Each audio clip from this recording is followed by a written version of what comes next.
Bonjour, je suis très heureuse de vous retrouver pour l'édition de l'emploi. Intégrer le monde du travail pour les personnes déficientes intellectuelles, ce n'est pas chose facile pour les aider à se former et à devenir autonomes. L'ADAPI, l'association départementale des amis et parents des personnes déficientes intellectuelles des Vosges, les accompagne. L'ADAPI gère 28 établissements et services médico-sociaux qui accueillent enfants et adultes. Pour en parler, nous recevons Géraldine Ginocchio, qui est directrice générale de l'ADAPI des Vosges. Bonjour, merci d'être avec nous. Alors tout d'abord, est-ce que vous pouvez nous dire quelles sont les vocations exactes de l'ADAPI? Alors l'ADAPI des Vosges est une association loi 1901 qui est composée d'un conseil d'administration de parents en fait, et d'amis et qui a pour vocation d'accompagner les familles qui ont un enfant handicapé pour trouver des solutions pour l'accompagnement de leurs enfants. Et donc dans leur partie gestionnaire, cette association gère 28 établissements et services, comme vous le disiez, pour accueillir des personnes, soit les accueillir dans des établissements, soit les accompagner à domicile en accompagnant les parents ou en accompagnant des adultes handicapés pour réaliser des projets divers et variés. D'accord. Alors vous avez vraiment des services qui sont dédiés aux enfants. On peut peut-être s'attarder là-dessus. Oui. Alors pour les enfants, précisément, il y a les instituts médico-éducatifs qui permettent de les accueillir dans l'enseignement spécialisé, on va dire, avec qui va donc de la petite enfance jusqu'aux apprentissages pré-professionnels, on va dire, qui vont leur permettre justement de se préparer pour intégrer le monde du travail ensuite. Et il y a les CESAD, qui sont donc des services à domicile qui permettent d'accompagner des jeunes qui sont encore dans le milieu ordinaire, mais qui, du fait de leur déficience, ont besoin d'un accompagnement un peu spécifique, quoi. D'accord. Vous avez aussi un autre public, c'est les adultes, parce que vous pouvez accompagner les personnes tout au long de leur vie, finalement. Voilà. Après, à l'âge adulte, on va avoir différentes solutions d'accueil ou d'accompagnement en fonction du degré de déficience, j'ai envie de dire. Donc, il y en a certains qui sont capables de travailler et qui, du coup, se retrouvent dans des établissements et services d'aide par le travail, les ESAT, les anciens CAT. On va avoir des établissements, et on peut proposer en même temps un hébergement pour ces personnes qui peuvent travailler mais n'ont pas la capacité de vivre seules. Ensuite, on va avoir des établissements qui accueillent des personnes qui peuvent être dans des activités de fabrication, de création, mais qui vont pas pouvoir être dans une activité de production, on va dire, avec de la rentabilité. Ensuite, on va avoir des établissements où là, ça va devenir un peu plus médicalisé, où il y a besoin d'une surveillance particulière et où les personnes vont avoir du mal à être dans des activités soutenues. Et enfin, on a les maisons d'accueil spécialisées et dans les Vosges, elle est plus particulièrement dédiée à l'accompagnement d'un public autiste. Voilà. D'accord. Alors, vous restez avec nous. 400 travailleurs handicapés sont ainsi répartis dans les 4 ESAT, ces établissements et services d'aide par le travail qui couvrent le territoire vosgien. Didier Vincenot et Bruno Courteau sont allés à la rencontre des travailleurs handicapés au restaurant Les Érables d'Épinal. Le restaurant Les Érables à Épinal a une capacité d'accueil de 180 à 200 personnes. Sa particularité est qu'il emploie des personnels handicapés, principalement déficients intellectuels.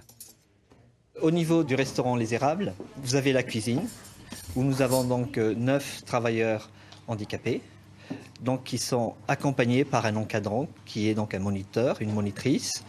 Et au niveau de la salle, nous avons 7 travailleurs handicapés qui sont accompagnés donc par à la fois le moniteur et une personne qui s'occupe du service.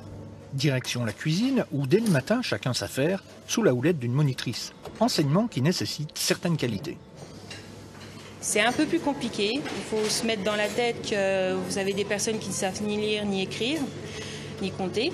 Donc ne serait-ce que pour faire une recette, peser, etc., ça pose énormément de soucis. Donc il faut sans arrêt être avec eux, les accompagner. Ils ont des formations en dehors du restaurant pour justement s'améliorer. Parce qu'il y en a certains quand même qui savent compter et écrire et lire. Séverine apprécie sa formation. J'aime bien apprendre à faire la cuisine, ça pour faire à la maison. J'aime bien faire les desserts. J'apprends plein de choses au dessert. Par exemple? Faire des gâteaux, faire plein de trucs. J'ai fait 20 ans de traditionnel, donc là ça fait 2 ans que je suis à l'ADAPI. Et c'est enrichissant parce que c'est un univers qui est un peu spécial, mais bon, il y a moyen de faire beaucoup de choses et des belles choses avec eux. Place à la salle maintenant, où chacun trouve sa place en valorisant le restaurant. On a le menu du jour. On a soit une entrée, un plat, fromage ou dessert. Et on a aussi un menu saveur aussi. avec 3 choix en entrée, en plat chaud et en dessert. Et aussi on a un menu à la carte et aussi un menu enfant. On donne la carte, on leur propose s'ils désirent un apéritif. Après les responsables ils prennent les commandes et après on met le pain, l'eau et on va en cuisine chercher l'entrée, le plat, le fromage ou le dessert. On leur propose s'ils veulent un café. Avec le restaurant Le Belmont, situé à Saint-Michel-sur-Meurthe, les Érables d'Épinal est le 2e établissement du pôle restauration, géré par l'ADAPI des Vosges. Alors on vient de voir ce reportage.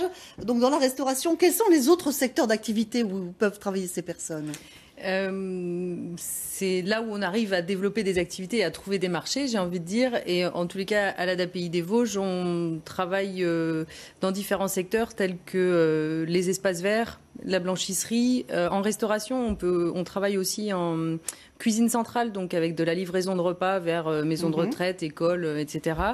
Menuiserie aussi, pas mal de travail autour du bois dans les Vosges. Bien sûr. Ouais. Et puis tout ce qui est sous-traitance industrielle, où là on va retrouver tous les petits travaux de manutention qui prennent du temps et de la minutie et que les entreprises nous confient volontiers parce qu'on a beaucoup de personnes qui peuvent travailler en même temps sur ce type de projet. Alors on a entendu le reportage, dans le reportage, ce témoignage de cette jeune fille qui a l'air vraiment très contente de ce qu'elle fait. C'est important pour elle, pour eux, de s'insérer vraiment dans le monde du travail.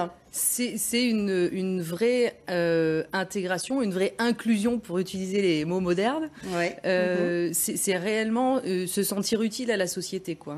Au-delà de se dire, il y a la partie aussi je travaille et j'ai un salaire, mais il y a aussi je suis capable de travailler. C'est une forme un petit peu de revanche et de dire bon voilà, certes j'ai un handicap, mais je suis quand même capable de faire quelque chose et de participer à une activité de production, quoi.